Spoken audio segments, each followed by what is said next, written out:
Bismillahirrahmanirrahim. Assalamualaikum warahmatullahi wabarakatuh. Alhamdulillahi rabbil alamin. Alhamdulillahilladzi anzala sakinah fi qulubil mu'minin liyazdadu imanan ma'a imanihim. Allahumma salli ala Muhammad wa ala alihi wa ashabihi ajma'in. Kita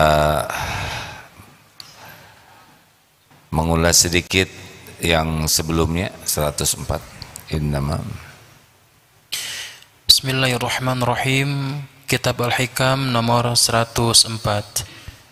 Innama yu'limukal man'u li'adami fahmika 'anillahi fihi. Sesungguhnya sebab terasa pedihnya tidak terkabulnya keinginan kepadamu karena engkau tidak mengerti hikmah rahmat Allah dalam penolakan tersebut. Sudah pernah kita bahas, kalau terkabul keinginan kita, Allah menunjukkan kasih sayangnya. Kalau keinginan kita tidak terjadi, Allah menunjukkan kekuasaannya.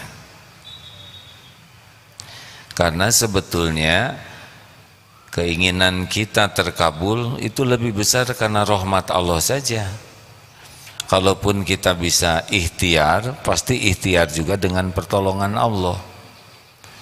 Tidak ada daya, tidak ada upaya kecuali dengan pertolongan Allah. Dosa kita, maksiat yang kita lakukan sangat banyak, seperti sholat asar barusan.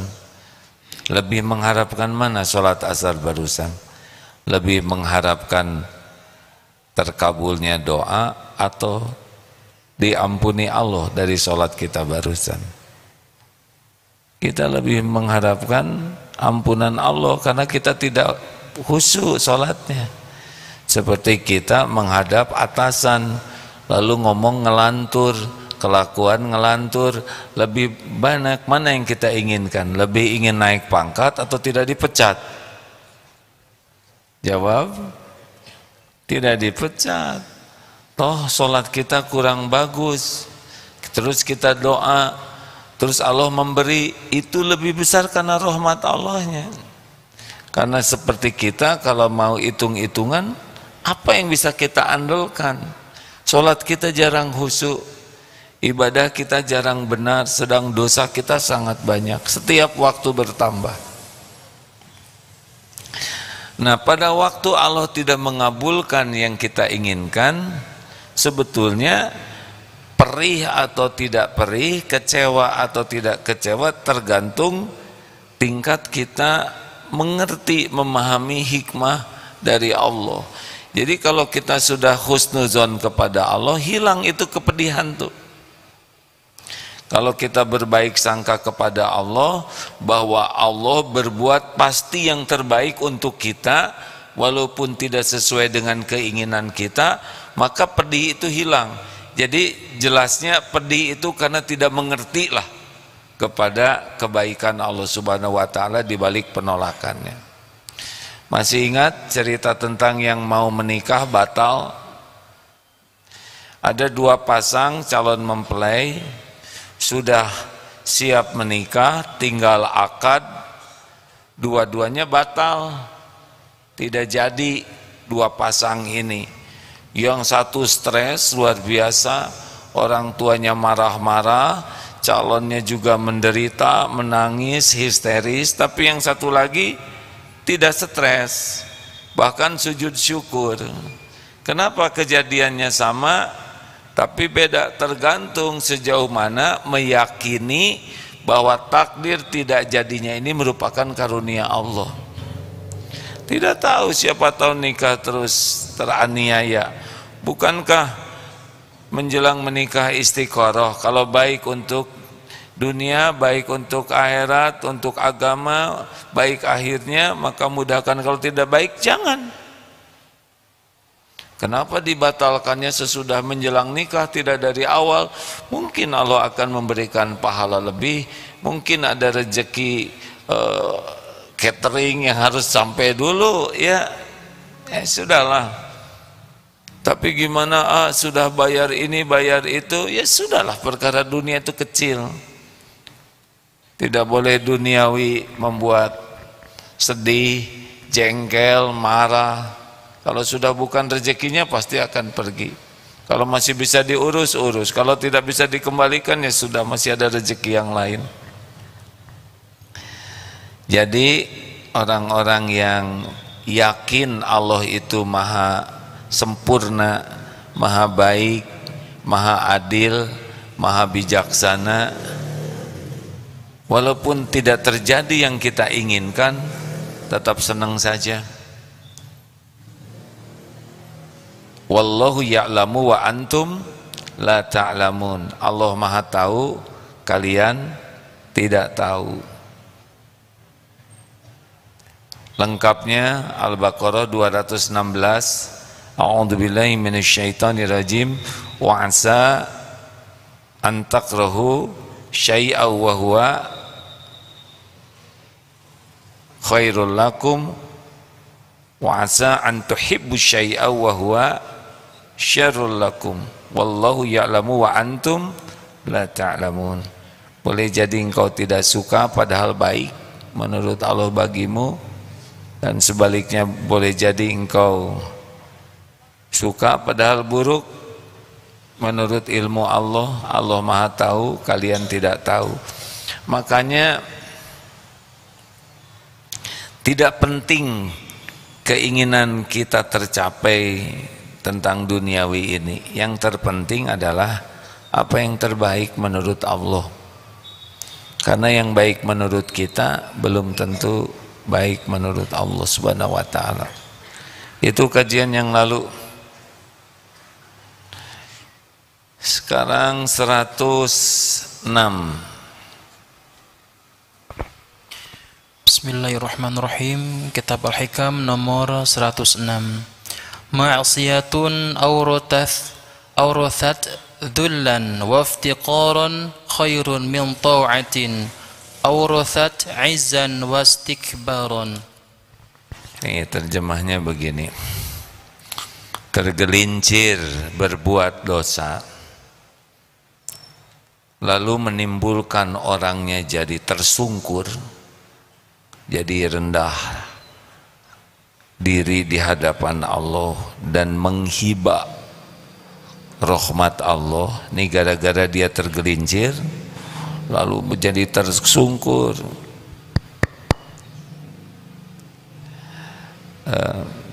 rendah diri, dan jadi terus memelas, menghibah rahmat Allah. Itu lebih baik, kata ini ya Imam Abdullah, daripada taat yang membangkitkan ujub dan takabur. Ini bukan maksiatnya yang baik, tapi efek dari maksiat yang dilanjutkan dengan tersungkurnya, merasa rendah dan mengharapkan ampunan Allah. Itu lebih baik keadaan tersungkur itu daripada orang yang berbuat taat tapi jadi ujub takabur. Tolong ini bijaksana ya menyikapinya. Oh kalau gitu saya mending maksiat aja tersungkur. Nah, salah. Salah satu ciri orang takwa itu bukan tanpa dosa, hadirin. Ingat baik-baik ya. Kalau kita tidak ada dosa sama sekali, kita akan dimusnahkan oleh Allah, diganti dengan orang yang punya dosa dan taubat. Kita tidak boleh bercita-cita ingin berbuat dosa. Kita tidak boleh menggampangkan dan meremehkan dosa. Kita harus berusaha menjauh dari dosa, tapi faktanya pasti akan ada tergelincirnya. Walladzina idza fa'alu fahishatan au zalamu anfusahum dzakarullah. Ini ternyata ciri orang yang takwa. Ali Imran 135, ketika tergelincir berbuat dosa, maksiat, Segera ingat Allah. Ingat Allah bahwa Allah Maha menyaksikan. Allah Maha teliti melihat apapun yang kita lakukan. Ingat Allah, terus tersungkur, lalu takut kepada Allah. Ya Allah, ampuni saya, ampuni. Nah, keadaan minta ampun seperti itu Allah sangat mencintai. Innallaha yuhibbut tawwabin wa yuhibbul mutatahhirin. Jadi orang tergelincir, tersungkur, minta ampun itu Allah suka dengan keadaan orang tersungkur itu. Bahkan dalam sebuah hadis diceritakan ada orang yang bawa untanya atau kendaraannya di padang pasir, kemudian lepas kabur, dicari tidak ketemu, sampai putus asa nih sendiri. Bayangkan di padang pasir kendaraannya kabur, lalu dia berbaring di berteduh dan sudah pasrah. Sudah ini mah sudah putus asa. Sedang dia berbaring di bawah pohon, tiba-tiba untanya itu, kendaraan lengkap dengan perbekalan itu datang. Gembira sekali, pasti gembira, benar? Sampai mengatakan begini, ya Allah, aku Tuhanmu, engkau hambaku. Ini cerita saking gembira sampai kepleset lidah, jadi aku Tuhanmu, engkau hambaku. Ini kegembiraan yang luar biasa sampai tidak bisa mengontrol kata-kata. Nah, Allah lebih gembira lihat orang tobat dibanding kegembiraan orang itu. Jadi jangan nganggap remeh nih. Kita kan semua punya dosa. Ada orang yang tergelincir lalu tobat. Derajat orang yang tobat itu bisa lebih tinggi dari kita yang merasa sudah taat sehingga kurang tobat. Padahal dalam taat itu pun bisa ada maksiatnya. Ya, dalam taat ini ada maksiat, seperti kita sholat, ada dosanya di sana juga. Di antaranya kan fawailul lil musallin alladzina hum an sholatihim sahun. Tetap sholatnya dilakukan, tapi kan lalai. Dalam sedekah ada ujub, ada riya. Dalam baca Quran, ini santri tahfiz hati-hati nih, bisa maksiat. Maksiatnya apa? Santri tahfiz merasa paling tahfiz, yang lain syalnya enggak ungu, warna apa sih ada itu dek? Tahfiz tuh biru, maaf ya, saya ketukar-tukar. Nah ini yang gitu aja nggak tahu. Jangan begitu, karena ngerti tahsinnya bagus, tiap orang tuh dinilai sesuai tahsin. Ini hina, ini sedang, padahal yang diremehkan tahsinnya belum bagus, tapi sedekahnya banyak, tobatnya banyak, berbakti ke orang tuanya sungguh-sungguh, penyayang makhluk. Gara-gara kita ngerti tahsin kemudian menilai orang rendah, itu juga jadi maksiat. Ada imam bacaannya belum sempurna tahsinnya, tapi sudah benar dan tidak mengurangi makna. Ulama tersebut sudah sepuh, kemudian santri tahsin nih yang sudah mengerti hukum-hukumnya menilai rendah kepada imam tersebut hanya karena bacaannya yang belum sempurna. Itu sudah merugikan dirinya sendiri. Padahal beliau sholat sudah lebih lama karena usianya 80 tahun. Padahal dakwahnya sudah kemana-mana. Sudah berapa banyak orang yang dapat hidayah Islam lewat beliau. Jadi artinya hati-hati, dalam taat juga bisa ada maksiat. Begitulah kehati-hatian. Maka yang paling baik, kita ini selalu merasa banyak dosa. Satu lagi terakhir ya, merasa banyak dosa dan tobat maksudnya. Ada satu sunnah yang ditinggalkan, sering ditinggalkan, yaitu sholat untuk bertobat. Ada yang menyebut sholat tobat, sebetulnya tidak ada namanya, tapi ketika merasa bersalah, ambil air wudhu, sempurnakan dan sholat, lalu minta ampun. Ini padahal dahsyat sekali, sangat menghapuskan. Harusnya kita banyak melakukannya, karena itu dicintai Allah. Innallaha yuhibbut tawwabin wa yuhibbul mutatahhirin. Coba, ini kan ada yang korupsi ditangkap. Ditangkap ini merupakan musibah atau karunia?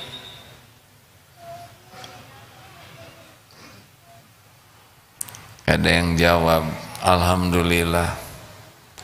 Kira-kira saja itu koruptor yang ditangkap itu merupakan bencana bagi koruptor itu atau karunia? Karunia. Kalau orang berbuat maksiat kemudian terus menerus maksiat, itu biasanya dua yang terjadi. Satu, dibuka atau dimatikan dalam keadaan maksiat. Jadi dibiarkan saja, nanti pas mati aja baru kebongkar. Tapi kalau dosa kita kebongkar,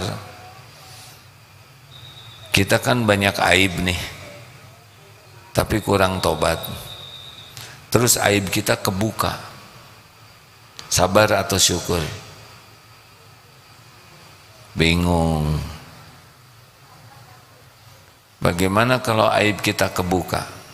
Karunia atau bencana? Kalau kita tidak ketahuan orang tapi kita tidak tobat, kemudian oleh Allah dibuka aib kita sedikit, sedikitlah, tidak akan semua. Kemudian kita jadi malu, orang-orang menghina kita, kita jadi tobat, kita jadi merunduk ke Allah. Itu rezeki hadirin, daripada kita jadi ujub merasa soleh. Jadi jangan takut, kan ada orang yang takut aib kebuka karena takut malu di hadapan orang. Tapi ada lagi orang yang takut tidak diampuni Allah. Mana yang lebih bagus?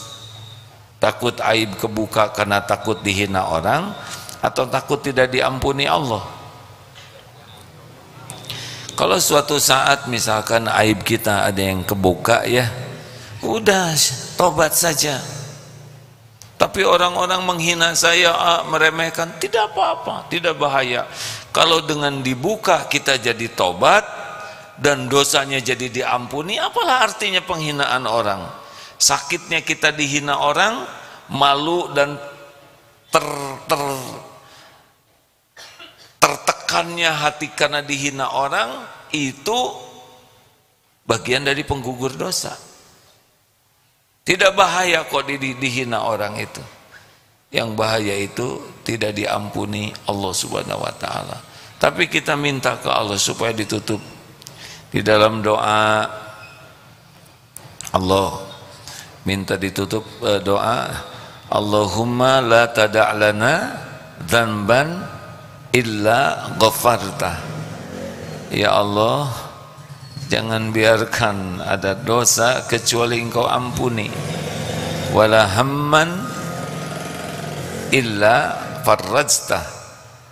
Jangan biarkan ada satupun yang galau, gelisah, cemas kecuali oleh Allah dilapangkan hatinya. Wala aiban illa satarta. Jangan biarkan ada aib kecuali Engkau tutupi. Wala dainan illa qadaita. Jangan biarkan utang kecuali oleh Allah dibayarkan, dilunasi. Wala saqaman atau maridon illa syafaita. Tidaklah ada yang sakit kecuali Allah sembuhkan. Itu doa yang sangat lengkap. Harusnya Ramadan ini banyak doa itu. Nah, jadi kalau nanti kita tergelincir, segera saja tobat ya. Bagus kalau ambil air wudhu yang bagus, kemudian sholat tobat. Itu mungkin tergelincirnya sedikit, tapi sholat itu bisa menghapus yang lain-lainnya. Karena dalam Ramadan ini ternyata yang paling penting itu ampunan. Man shoma Ramadana imanan wahtisaban ghufirallahu ma taqaddama min dambi. Barang siapa yang saum di bulan Ramadan benar-benar karena yakin ini perintah Allah dan ini yang terbaik bagi kita, dan tidak mencari apapun dari saum Ramadan ini kecuali ridho Allah, habis itu dosa.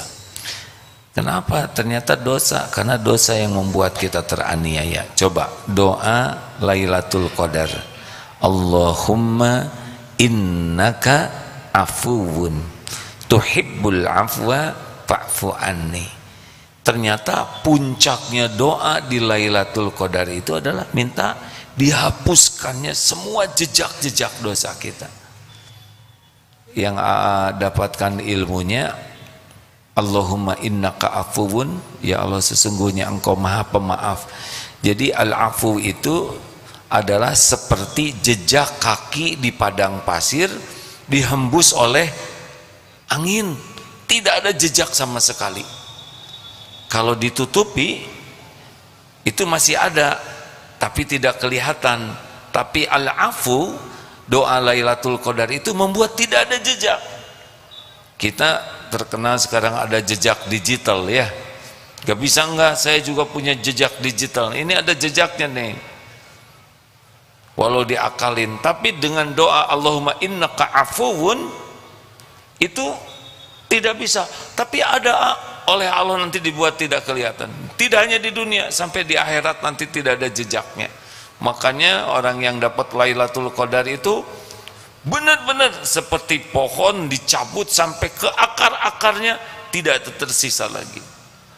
Kalau dengan Ghafurur Rahim ditutup, orang tidak bisa lihat. Kalau kita istighfar terus, nanti di yaumul akhir kita tetap ketemu dengan dosa, walaupun orang lain tidak lihat dosa kita. Seperti ada tabir, tapi kan malu kita, dosa kita dilihat Allah, malulah kita ketemu dengan dosa sendiri. Tapi kalau al-afu enggak ada. Kesini nih, ternyata Ramadan itu karunia Allah yang besarnya itu adalah dihilangkan dosa-dosa yang lalu. Terima kasih. Ada yang akan bertanya? Ya,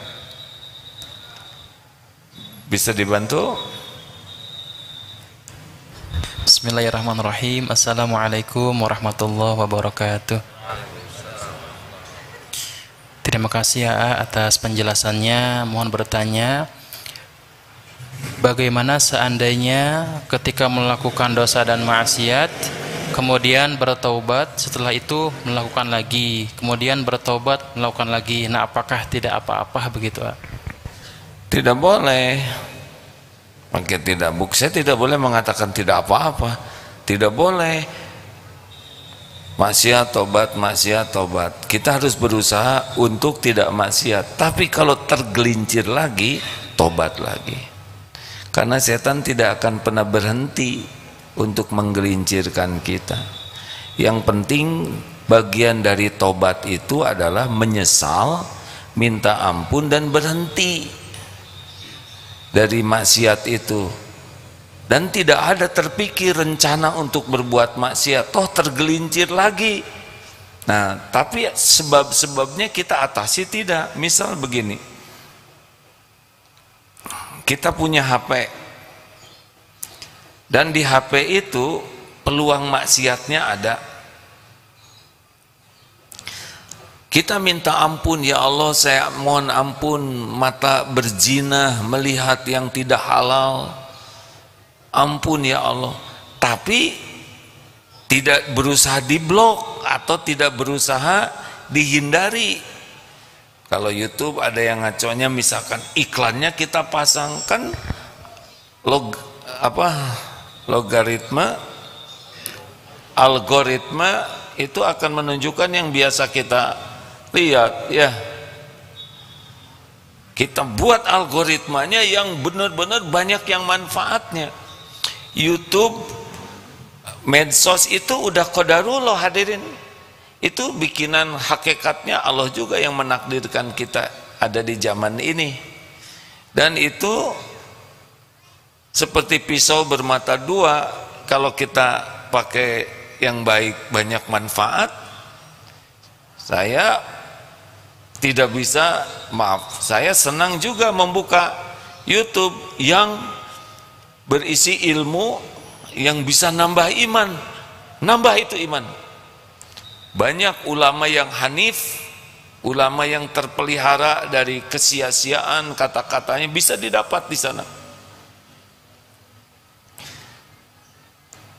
Tapi maksiatnya juga banyak. Dan nafsu ke HP ini lebih suka lihat maksiatnya. Nafsu itu lebih cenderung melihat maksiat. Makanya kalau ada a'udzubillahi minasyaitonirrajim, di skip ya. Nafsu tidak suka dengar Quran. Makanya sekarang ayat kursi banyak di itu, dikit-dikit ayat kursi. Dengar, baca terjemahnya, pahala itu, jangan di skip. Kalau baca Quran kecenderungannya nafsu tidak suka, padahal itu yang jadi pahala. Nah, cegah semua jalan untuk berbuat maksiatnya. Ya, silakan. Assalamualaikum warahmatullahi taala wabarakatuh. Waalaikumsalam. Alhamdulillah, saya rupanya 3 tahun saya mencari jawaban, ternyata seakan-akan Allah mengisi bahasa itu lewat AA. Saya adalah seorang pemerintah yang diajarkan bagaimana memegang integritas, sehingga karena integritas itu saya diperhadapkan suatu antara saya dan atasan, sehingga saya tetap memegang, dan implikasinya adalah pencopotan jabatan.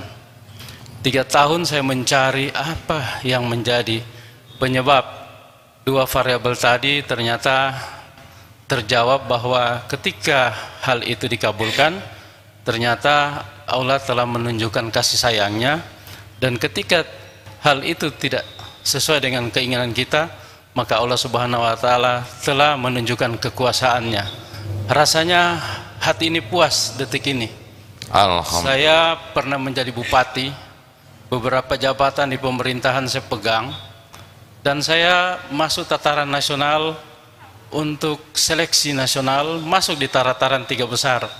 Tapi ketika kita melakukan suatu ikhtiar, ketika akan dieksekusi, tawarannya no lunch free, bahwa tidak ada makan siang yang gratis di dalam pemerintahan, sehingga hampir saya salah menafsirkan.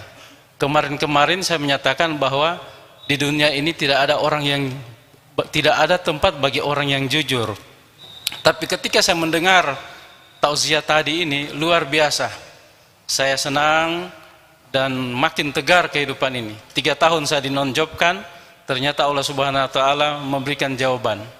Saya mohon kepada teman-teman yang hadir di ini, inilah tausiah emas bagi saya yang rupanya terjawab. Saya dari Sulawesi yang berangkat untuk mencari jawaban-jawaban itu dari beberapa orang. Ternyata hari ini saya, alhamdulillah, terima kasih penyegaran dan tegar saya. Alhamdulillah. Bayangkan saya penemu nasional dalam satu organisasi dan sekolah tertinggi di pemerintahan sampai Kosol, bahkan sampai S3. Jawaban itu saya tidak dapat. Karena kenapa? Saya melakukan tes nasional dengan ranking yang luar biasa, tapi ketika dieksekusi kita harus memberikan sesuatu. Walaupun itu saya mampu, tapi tidak bisa saya memberikan itu, karena kalau kita membeli satu jabatan, maka itu jabatan itu akan ditolak oleh langit dan tidak akan direstui oleh bumi. Alhamdulillah, terima kasih.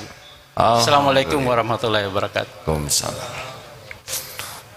Pak seharusnya saya ini hari ini berada di Malaysia, tetapi karena ilmu ini harus sampai kepada Bapak, maka saya sampai tertunda pulang ke sana hanya untuk menyampaikan yang Bapak cari selama 3 tahun. Gitu. Bapak pergi dari sana, saya harusnya pergi dari sini, tapi jadi ketemu. Allah tahu yang Bapak lakukan, Allah tahu isi hati Bapak, pertanyaan-pertanyaan di hati. Ya, dari Sulawesi diatur saja ke sini. Saya yang sudah punya tiket, di-cancel tiketnya. Baru berangkat besok, Pak, karena harus jawab dulu Bapak. Sebetulnya bukan hanya Bapak, ini juga wajah-wajah banyak masalah. Tenang, Pak. Ditolak itu bisa jadi pemberian dari Allah. Dikasih dunia tidak ada harganya, Pak. Jabatan itu tidak hanya orang beriman, orang yang mengingkari juga dikasih jabatan. Jabatan itu cuma casing, tapi Bapak kalau diselamatkan dari seperti tadi itu rezeki besar. Banyak yang dikasih jabatan tapi tidak dikasih harga diri. Jabatannya juga berakhir nanti, tapi harga dirinya sudah keburu rusak. Saya dakwah sudah agak lama, Pak. Sudah lihat banyak pejabat, dan sudah lihat juga banyak pejabat yang berhenti semua. Jadi nanti Bapak kalau lihat dunia, Bapak pernah lihat karnaval anak TK, Pak? Pernah lihat? Lucu-lucu kan, Pak? Ada yang pakai baju jenderal, benar? Dokter, ada yang jadi polisi, ada yang jadi ratu. Nah, sebetulnya hidup juga kayak gitu aja, Pak, lucu-lucuan ya. Kita lihat itu tidak pernah terpesona karena tahu itu cuman anak-anak. Nah, sekarang dengan begini kita tahu cuman hamba Allah yang dikasih casing-casingan begitu. Biasa saja. Jangan ada takjub kepada dunia ini, biasa saja. Kalau sudah takjub jadi ingin soleh saja, Pak. 3 tahun non job nggak ada masalah, Pak. Allah ngasih job, ya kan? Job kita adalah mengabdi kepada Allah. Orang yang sukses itu bukan yang karirnya bagus, bukan, itu ujian. Orang yang sukses itu adalah inna akramakum indallahi atqakum.